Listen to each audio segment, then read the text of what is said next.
Low bone density is a huge problem in the country and around the world. It becomes a problem because your skeletal system is the foundation for your health.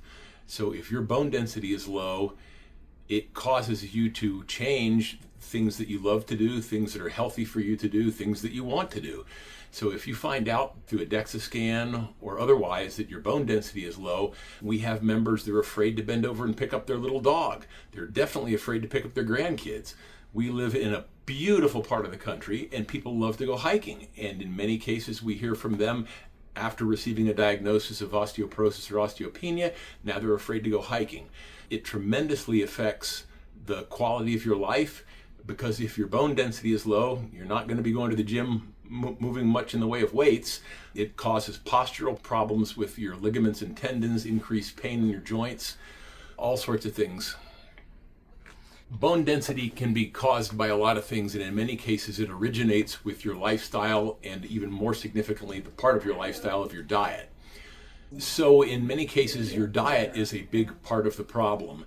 If you're consuming too much sugar, if depending on what medications you're on, what your lifestyle habits are, the bone density becomes less and less over time. It's very commonly affected by women who hit menopause. Coming out of menopause, or in menopause and coming out of menopause, there's a steeper bone density drop, and medications can be a huge problem. Genetics and health conditions can be a huge problem. So if you have problems where your thyroid is out of balance, that can cause a huge problem with your bone density, as can some thyroid medications. If you've had to take steroids, especially over a longer period of time, which many of us have, that can cause bone density issues. There's just a tremendous number of lifestyle, diet, medication factors, and genetics that can cause low bone density. In many cases, people don't know, what do I do to improve my bone density? So there's health and diet changes that you can make, but the most effective thing that increases bone density is what they call osteogenic loading. It's based on Wolff's law. Wolff's law showed that a certain amount of stress needs to be applied to a bone for that to trigger bone growth. So the body gets the chemical signal and then says to the body, the bone density here is inadequate, and causes the body to release new bone cells, which are called osteoblasts. So how do you do osteogenic loading? Because osteogenic loading requires multiples of your body weight. Even most literally strong men who compete, they can't lift enough multiples of body weight to make that kind of a difference.